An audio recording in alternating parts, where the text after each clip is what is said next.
வணக்கம். இது வழக்கு. காலை 11 மணி. மதுரை மேற்கு வட்டம் கொடிமங்கலம் கிராமம்.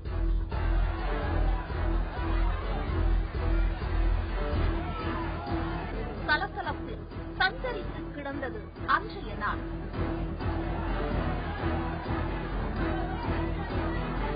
ஊர் மக்கள் அந்த பகுதியை முற்றுகையிட்டிருக்க காவல்துறையினரும் குவிந்திருந்தார்கள். சலசலப்பு. காவல்துறையினருக்கும் ஊர் மக்களுக்கும் தொடர்ந்து வாக்குவாதம். கிராம மக்களின் ஆக்ரோஷம் கட்டவிழ்த்து விடப்பட்டிருந்தது. அக்கம் பக்கத்து ஊர்க்காரர்களும் அங்கே குவிந்து விட்டதால் திக்குமுக்காடியது காவல்துறை. சாலையில் கற்களை கொட்டி போக்குவரத்தையும் ஸ்தம்பிக்கச் செய்திருந்தார்கள் அந்த ஊர் மக்கள்.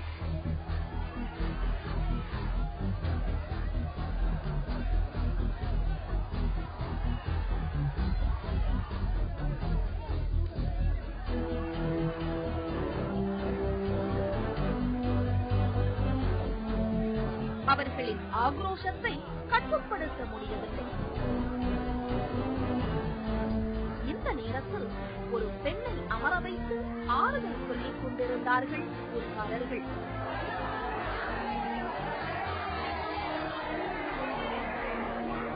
படபடத்து கிடந்த அந்த நேரத்தில் பலரும் அந்த பெண்ணிடம் வந்து பேச என்ன நடந்தது என்பதை விசாரித்தோம். இருக்காங்க இருக்காங்க அள்ளி கொள்றாங்க 130 கொண்டிருக்காங்க. நீங்க என்ன செய்யணும் சொல்லுங்க. வேற ஒண்ணும் இல்லை சார். சொல்றாங்க நாங்கெல்லாம் போக முடியாது, 6 மணிக்கு மேல போக முடியாது, உள்ள வந்துடுறாங்க. பல்வேறு அதிர்ச்சி தகவல்களை சொன்னார்கள் ஊர்க்காரர்கள்.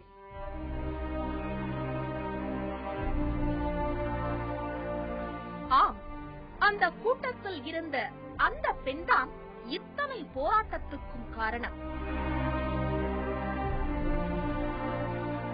பெயர் ஆஷா. அருகே இருக்கும் ஒரு தனியார் காப்பகத்தில் இருந்து தப்பி ஓடி வந்தவர். ஆம், அப்படித்தான் சொல்கிறார்கள் அங்கிருந்தவர்கள்.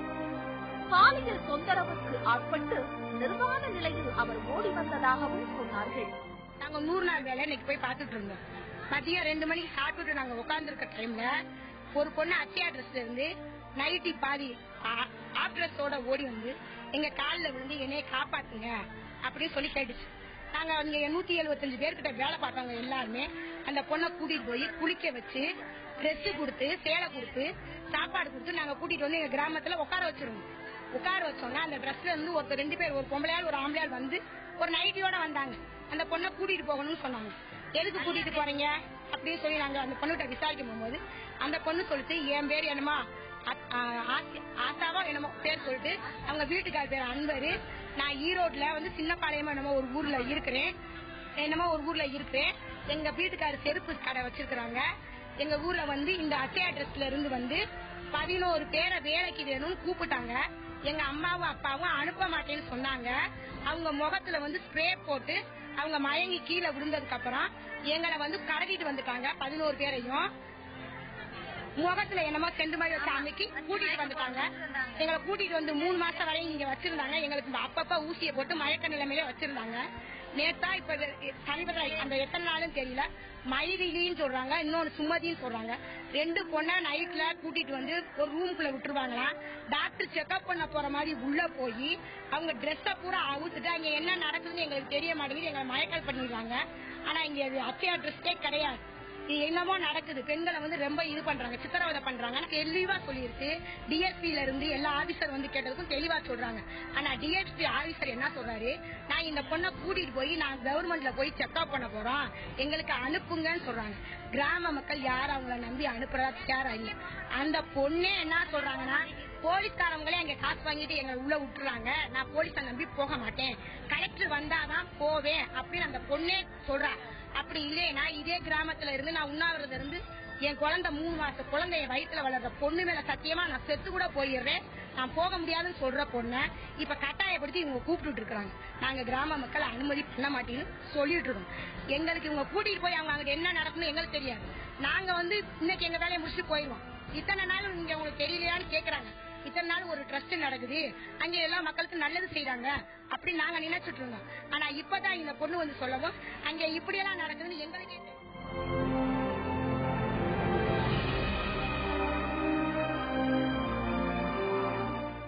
பார்க்க மனநிலை சரியில்லாதவர் போன்று இருப்பினும் அவர் சொன்ன தகவல்கள் மிகவும் அதிர்ச்சிகரமானவை.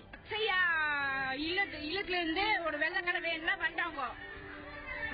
இந்த மாதிரி நாகர்கோட்டில வேலை இருக்குது, நீ வாமா திருப்பி கூப்பிட்டாங்க. நீ என்ன வரமாட்டேன்ட்ட எங்க அப்பா அம்மா கிட்டையும் கேட்டாங்க. எங்க அப்பா அம்மாவும் முடியாதுன்ட்டாங்க. அவங்க எங்க அப்பா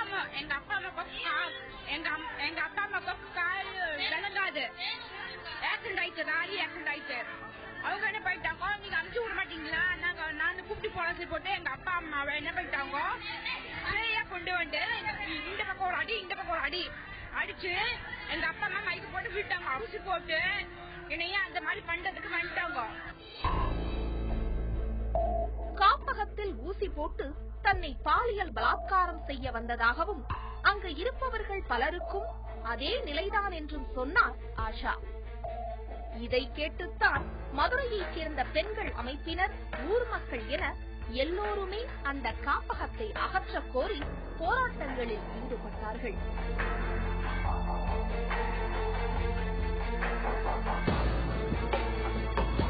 இதில் அதிர்ச்சிகரமான தகவல், இந்த தனியார் காப்பகத்தில் இதுவரை 100க்கும் மேற்பட்டோர் மர்மமான முறையில் இறந்திருப்பதாக சொல்கிறார்கள். மதுரை மாவட்டம் கொடிமங்கலத்துல பாத்தீங்கன்னா அக்ஷயா ட்ரஸ்ட் சொல்லி ஒரு 11 வருஷமா இயங்கிட்டு இருக்கு. இதுல பாத்தீங்கன்னா டெய்லி ஆதரவற்றவர்களுக்கு டெய்லி அவங்க சாப்பாடு கொடுப்பாங்க. காலையும் மாலை வேலையிலையும் சாப்பாடு கொண்டு கொடுத்துட்டு இருந்தாங்க. அக்ஷயா ட்ரஸ்ட்ன்றது மதுரையில பெரிய பேர் இருந்துச்சு.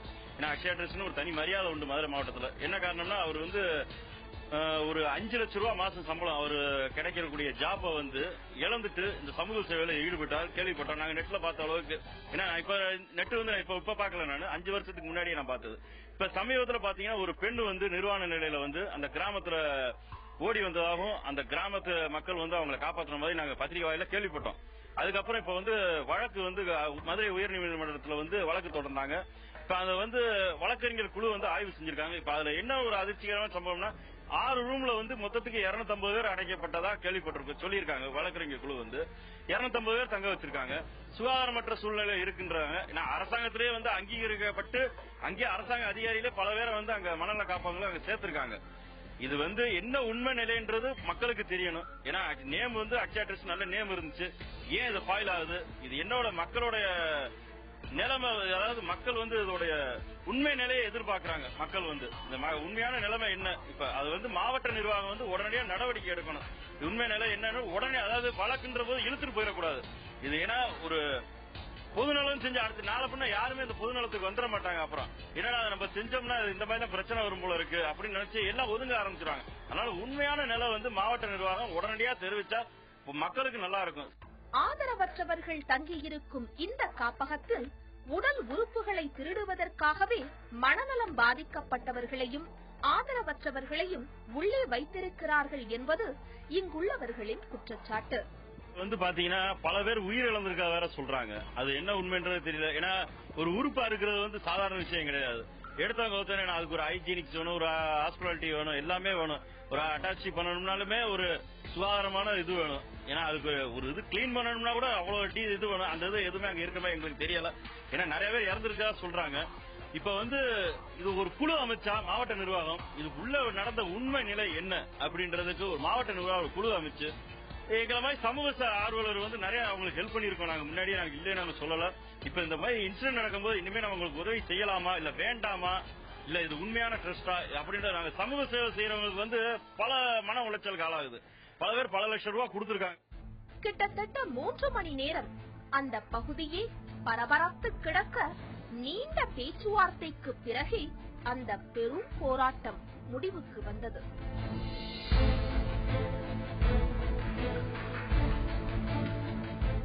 தற்போது ஆஷாவை மீட்டு அரசு காப்பகத்தில் சேர்த்துவிட்டு தீவிர விசாரணையில் இறங்கி இருக்கிறது காவல்துறை. ஆஷா கூறுவது போல் இந்த காப்பகத்தில் என்ன நடக்கிறது? அவர் சொன்ன தகவல்கள் எல்லாம் உண்மையா? இந்த கேள்விகளுக்கெல்லாம் ஊர் மக்கள் பல்வேறு கருத்துக்களை சொன்னாலும் இந்த விவகாரத்தை முழுவதுமாக விசாரித்து நடவடிக்கை எடுக்க சென்னை உயர்நீதிமன்றம் உத்தரவு பிறப்பித்திருக்கிறது. அது மட்டுமல்லாமல் காப்பகத்தில் முறைகேடுகள் நடைபெறுகின்றனவா அல்லது உள்ளே விருப்பம் இல்லாமல் யாரேனும் தங்கியிருக்கிறார்களா என்பது குறித்தும் ஆய்வு நடத்த நீதிமன்றம் உத்தரவிட்டிருக்கிறது. விருப்பம் இல்லாமல் உள்ளே தங்கியிருப்பவர்கள் பட்டியலை தயார் செய்து அவர்களை உரியவர்களிடம் ஒப்படைக்கவும் ஆணை வந்திருக்கிறது. பெண்கள் அமைப்பினர், சமூக ஆர்வலர்கள் என ஏராளமானோர் இந்த விஷயத்தை கண்டித்திருக்கிறார்கள்.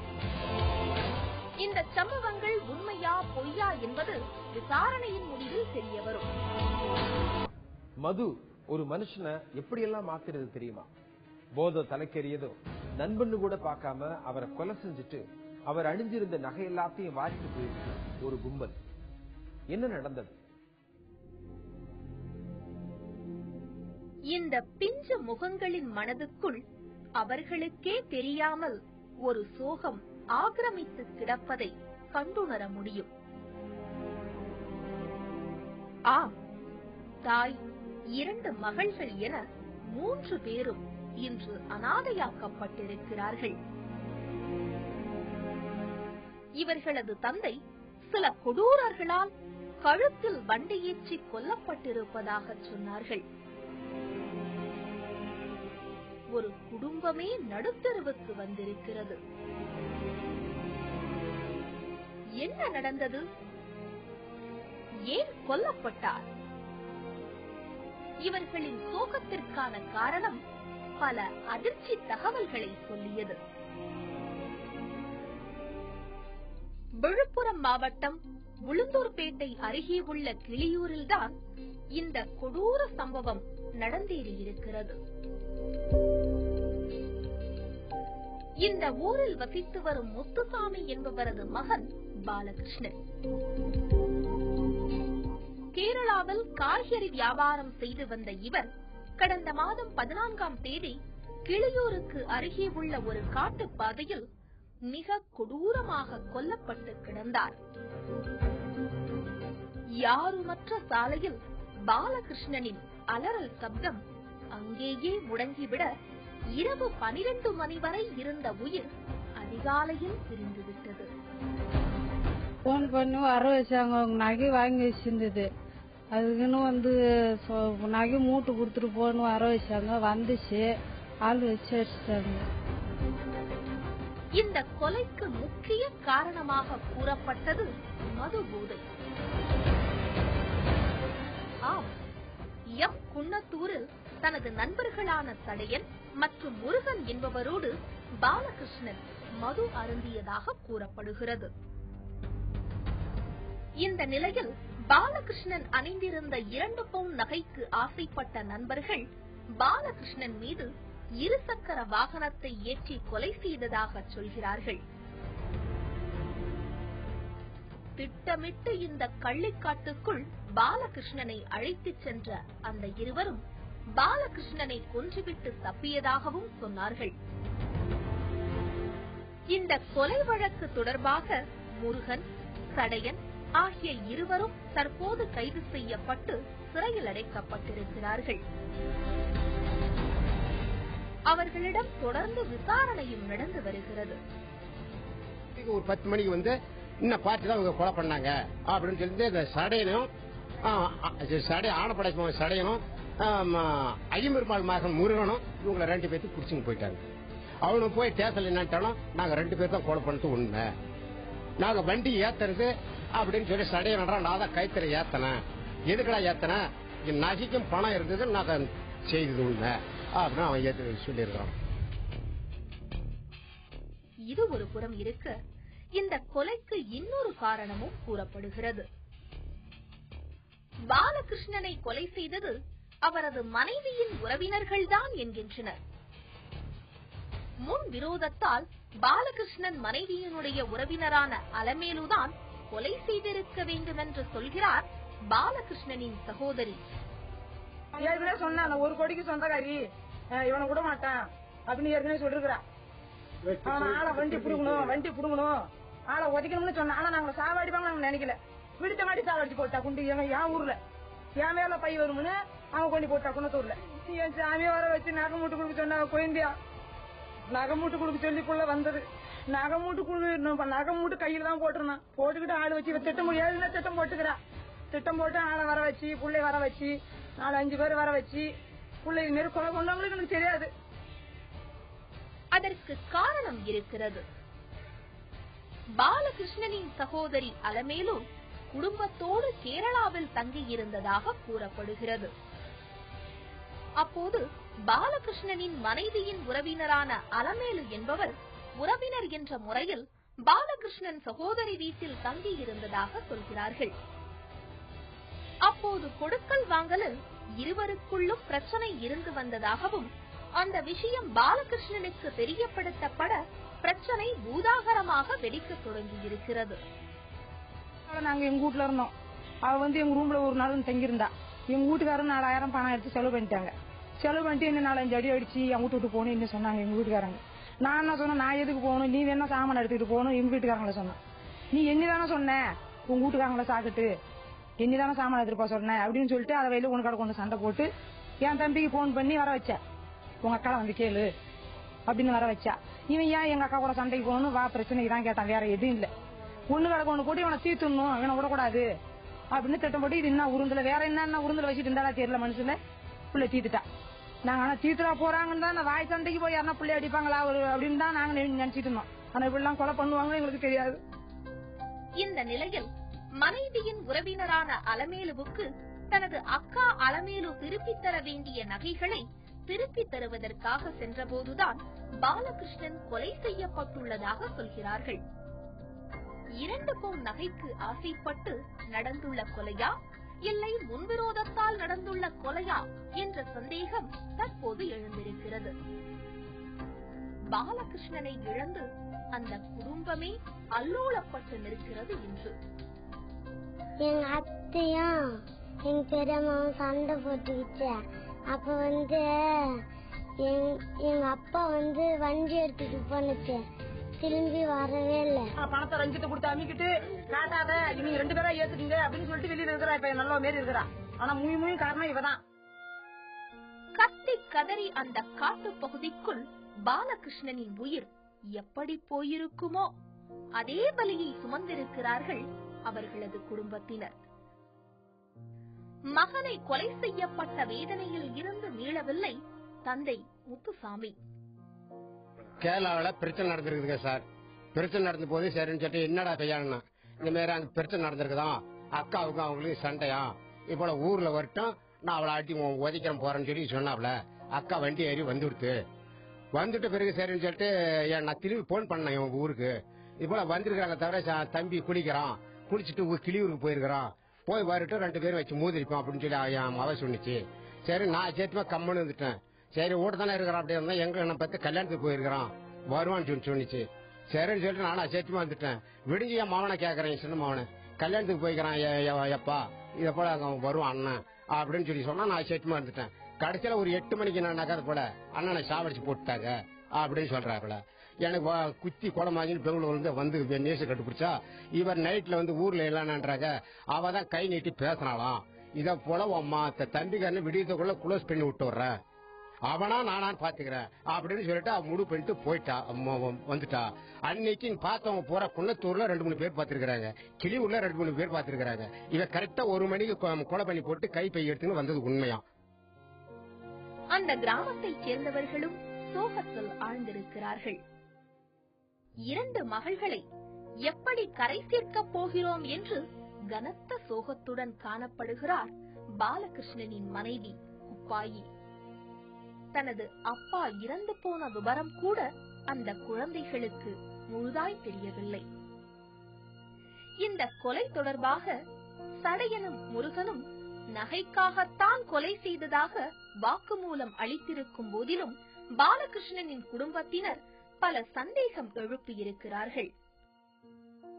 நியாயம் நிச்சயம் கிடைக்கும் என்று நம்பிக்கையில் காத்திருக்கிறார்கள். வழக்கு நிகழ்ச்சியில் இது சொல்வதெல்லாம் சட்டம் பகுதி.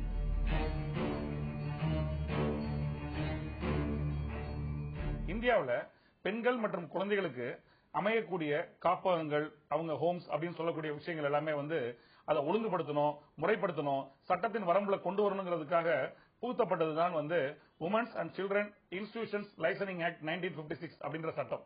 அந்த சட்டத்தின் அடிப்படையில் அது இந்தியா முழுமைக்கும் அந்த சட்டம் புகுத்தப்பட்டு ஒவ்வொரு மாநில அரசும் அவங்க அரசியல் கெசட்ல அது வெளியிடணும், அதுக்குன்னு ஒரு அதிகாரியை நியமிக்கணும். அந்த அதிகாரியை பொறுத்த வரைக்கும் அவர் தான் அந்த காப்பகங்கள், அந்த ஹோம்ஸ் உருவாக்குறதுக்கு கொடுக்கக்கூடிய அனுமதியை பரிசீலனை செஞ்சு அது அனுமதி அளிக்கும் அதிகாரி அப்படிங்கறத அந்த சட்டம் நிர்ணயம் செய்கிறது.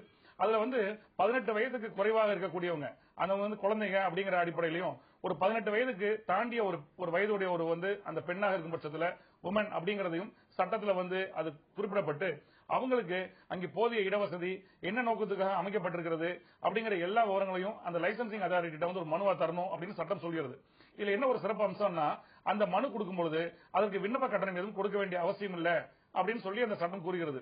இதுல ஏதேனும் விதிமுறை இருந்தாலும் சரி, இல்ல கொடுக்கப்பட்ட நிபந்தனைகளுக்கு உட்படுத்தப்பட்டு அதை மீறி அவங்க நடந்திருக்காங்க, அந்த ஹோமம் நடத்துறவங்க, அந்த காப்பகத்தை நடத்தக்கூடிய அந்த அனுமதி பெற்ற நபராக இருந்தாலும் சரி, அவற்றை வேலை பார்க்கிற நபராக இருந்தாலும் சரி, யார் அதை மீறி நடந்தாலும் அது தண்டனைக்குரிய குற்றமாக கருதப்பட்டு 3 மாதம் வரை ஜெயில் தண்டனையும் அபராதம் விதிக்கப்படுகிறது. அடிப்படையில இந்த ஹோம் அப்படிங்கறதே குழந்தைகளுக்காக இருக்கக்கூடிய ஹோம்ஸ்ங்கிறது ஒண்ணு பெற்றோரால் கைவிடப்பட்ட குழந்தைகளாகவோ, இல்ல பராமரிக்க முடியாத குழந்தைகளாகவோ, இல்லைன்னா ஏதேனும் ஒரு குற்றம் புரிஞ்சு அதுக்காக அரசாங்கம் நடத்தக்கூடிய அந்த ஜுவனைல் ஹோம்ஸ் இருக்கக்கூடிய அந்த குழந்தைகளா இருக்கிற காரணத்தினால அவங்களுக்கு தேவையான ஒரு நல்ல வாழ்க்கையை அரசு அமைச்சு கொடுக்கணும். அவங்க இந்த சமுதாயத்துல மற்றவங்களோட நல்ல சிறப்பா வாழணும், சரிநிகர் சகனமா வாழணுங்கிறதுக்காக அந்த சட்டம் இருக்கிறது. ஆனாலும் நடைமுறையில இவ்வளவு குறைகள் இருக்குதுங்கிறத உச்சநீதிமன்றமும் சரி, உயர்நீதிமன்றங்களும் தமது கண்டனத்தை பல வழக்குகளை தெரிவிச்சிருக்கிறது. மீண்டும் வேறொரு வழக்கோடு உங்களை சந்திக்கிறேன். நன்றி, வணக்கம்.